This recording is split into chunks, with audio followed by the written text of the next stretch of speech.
Scrum Analysis, un autre regard.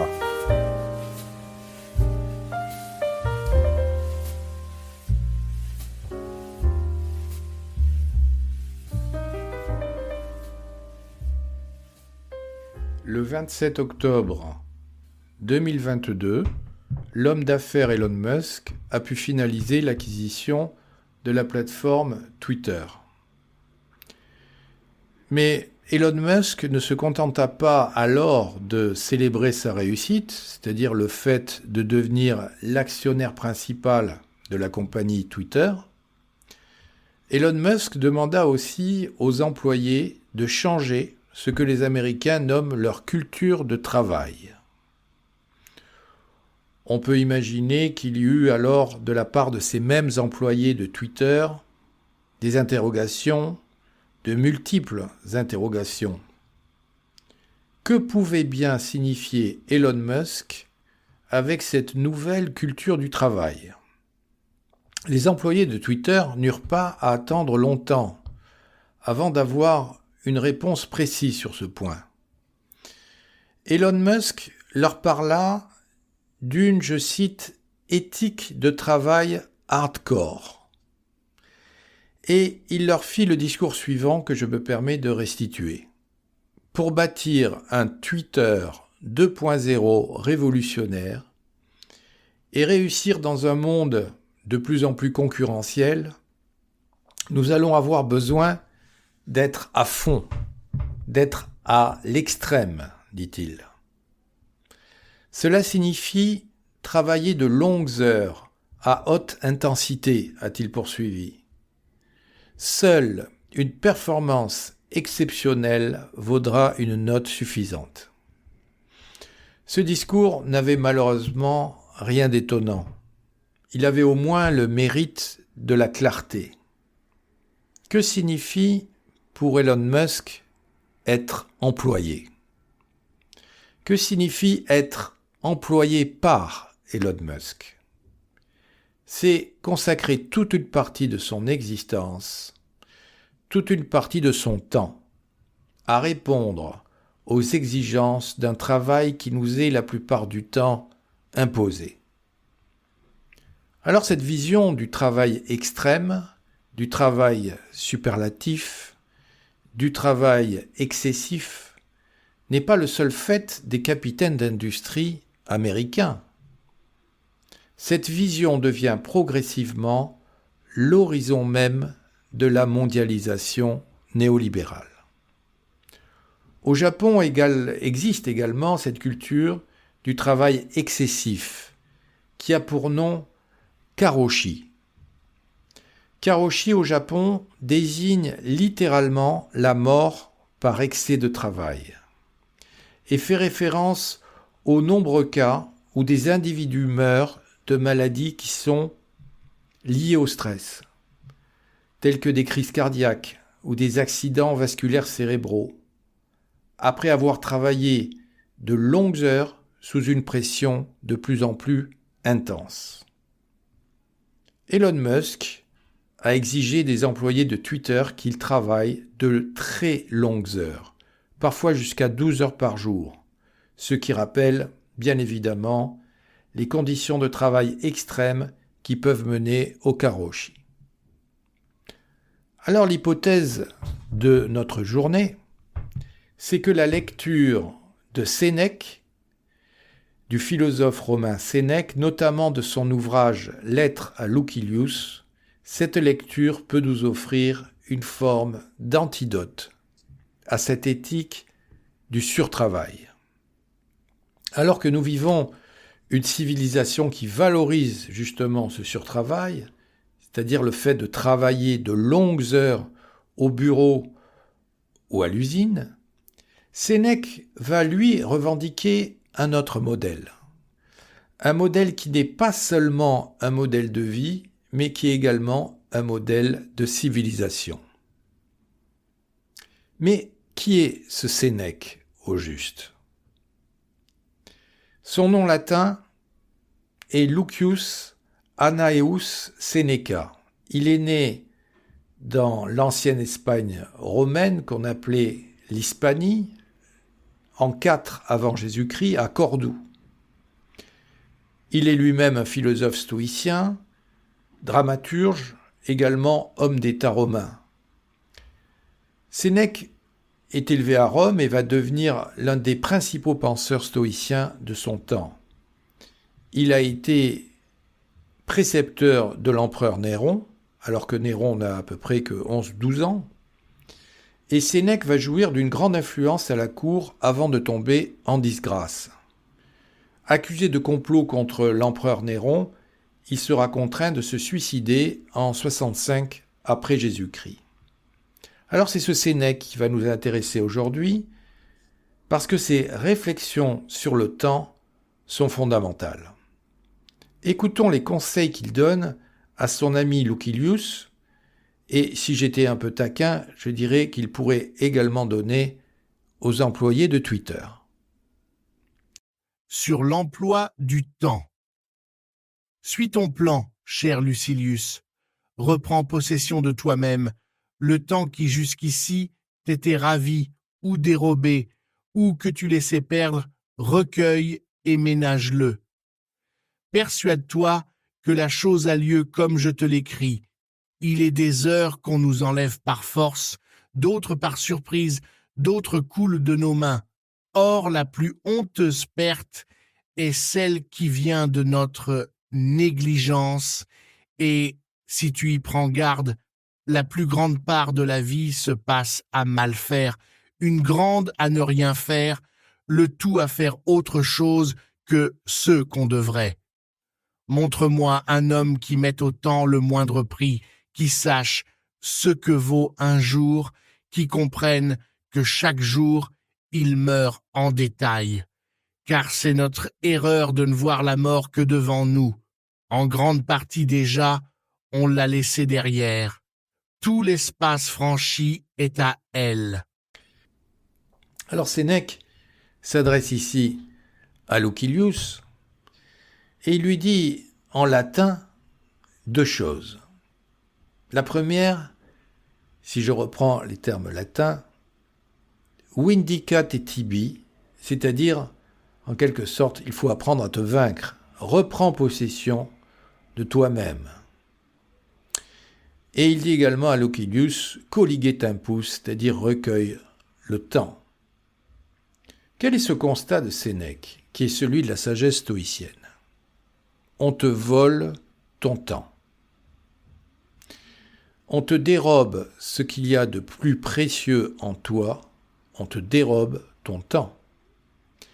Ce qui fait que le plus grand danger pour Lucilius, c'est ce que l'on pourrait appeler la spoliation du temps.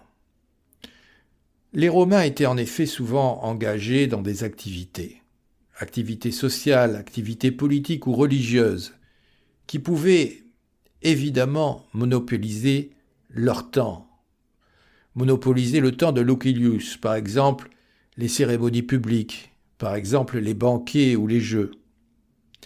Mais le constat de Sénèque, que l'on pourrait dresser également aujourd'hui, c'est que cette spoliation du temps est plus que jamais actuelle.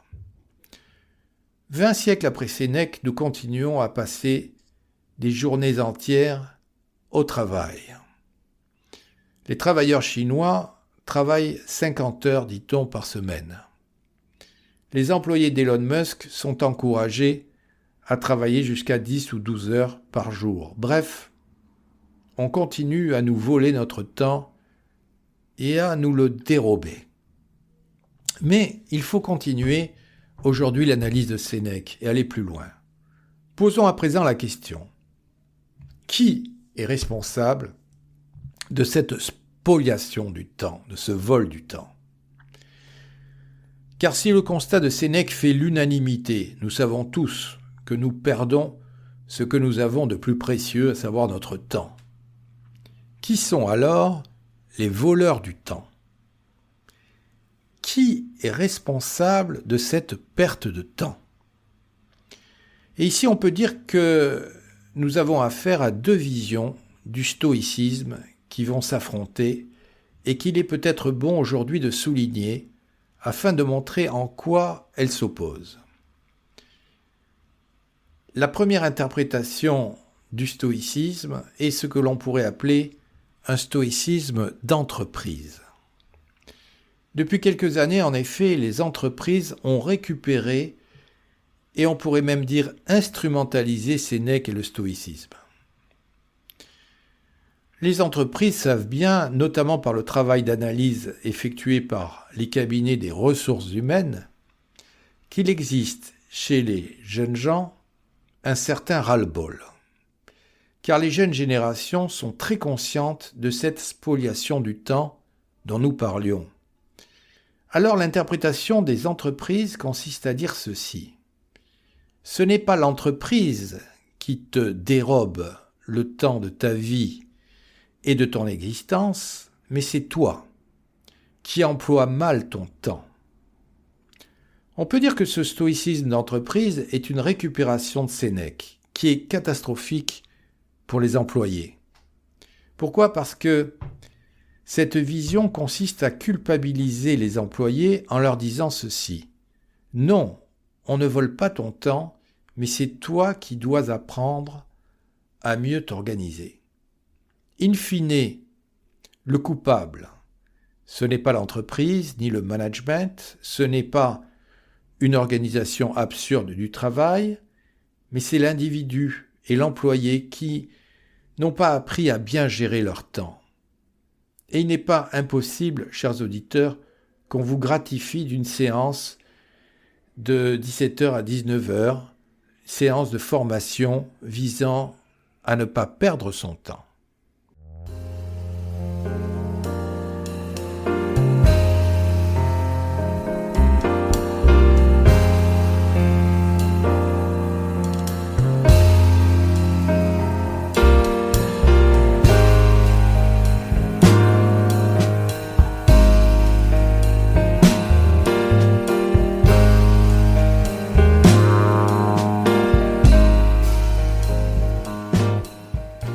Alors bien sûr, ce discours est très bien vu par le monde de l'entreprise, par les ressources humaines, par les leaders. Vous imaginez l'aubaine. Torturer grâce au management les employés qui ne sont plus des employés, mais des collaborateurs, tout en leur faisant croire qu'ils sont à l'origine de ces problèmes. Si vous êtes en burn-out, c'est que vous l'avez bien mérité et les stoïciens vont finir par vous le prouver.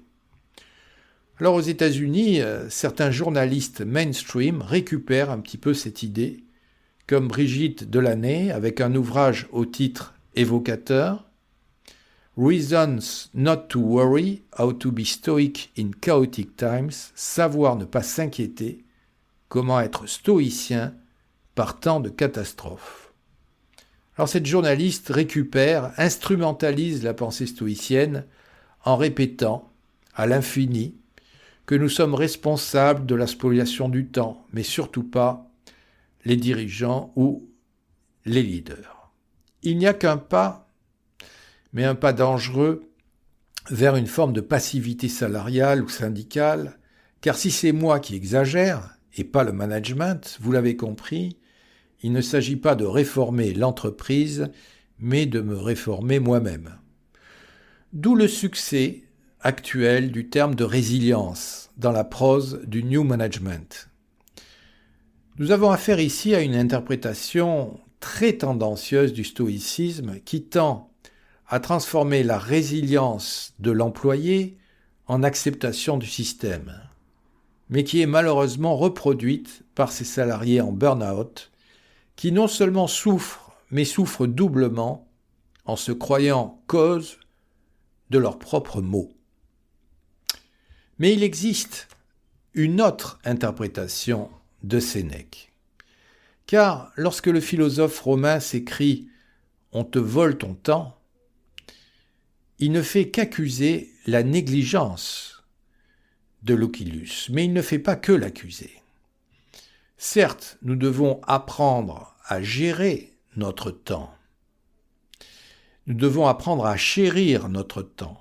Mais on peut dire que certains systèmes d'organisation du travail, certaines politiques de l'entreprise parasitent littéralement notre existence. Il nous faut alors récupérer notre temps à l'aide d'un autre stoïcisme, qui n'est plus ce stoïcisme d'entreprise, mais un stoïcisme qu'on pourrait qualifier de révolutionnaire. Et dire au monde, nous ne voulons plus de cette spoliation du temps qui nous est imposée. En ce sens, la réflexion de Sénèque peut conduire à une mise en cause de la totalité du système de production tel que nous le connaissons. Car si notre temps est si précieux aux yeux des entreprises et des systèmes de production, c'est qu'il représente la source même de l'accumulation des richesses. Le temps de l'existence, le temps du travailleur, c'est sa force de travail. Et sa force de travail est justement ce temps qui crée l'accumulation invisible mais réelle d'un capital. On pourrait dire avec Sénèque que le temps c'est de l'argent, mais si on te vole ton temps, c'est parce que ton temps c'est leur argent. Et celui qui a poussé à bout cette analyse, c'est évidemment Karl Marx. Karl Marx qui connaît très bien la philosophie ancienne, puisque lui-même a rédigé une thèse sur les philosophies épicuriennes, et Karl Marx va introduire dans un ouvrage de 1847 qui s'intitule « Misère de la philosophie », Karl Marx va introduire l'idée de la réification. Qu'est-ce que la réification ? C'est littéralement la transformation d'un homme en chose. Ce jeune Marx, qui a 29 ans, critique alors certains économistes qui ne voient la valeur d'un homme que dans et par la quantité de travail fourni. Marx explique que selon cette logique, les êtres humains deviennent insignifiants face au travail qu'ils produisent. Et Marx va utiliser une analogie avec les pendules et les locomotives pour dire que le temps de travail devient la seule mesure de la valeur. En somme, pour Marx, si on nous vole notre temps, c'est que le temps de travail devient tout ce qui compte, et que l'homme en lui-même n'a plus de valeur, n'étant plus que le support de ce temps. On nous vole notre temps parce que nous sommes devenus, dit Karl Marx, les carcasses du temps. Le balancier de la pendule est devenu la mesure exacte de l'activité relative de 2 ouvriers, comme il l'est de la célérité de 2 locomotives. Dès lors, poursuit-il, on ne doit pas dire qu'une heure d'un homme vaut une heure d'un autre homme, mais plutôt qu'un homme d'une heure vaut un autre homme d'une heure. Le temps est tout, l'homme n'est plus rien, il est tout au plus la carcasse du temps. Karl Marx, Misère de la philosophie. Quel que soit le point de vue adopté, que l'on penche vers le stoïcisme d'entreprise ou vers le stoïcisme révolutionnaire, une vérité demeure. Le monde du travail réclame de plus en plus non seulement de meilleurs salaires, mais aussi un temps qui nous soit propre, un temps qui soit véritablement le nôtre. L'émancipation de demain ne sera sans doute pas seulement salariale, elle sera aussi temporelle. Et sur ce point, les enseignements de Sénèque peuvent sans aucun doute transformer nos vies modernes.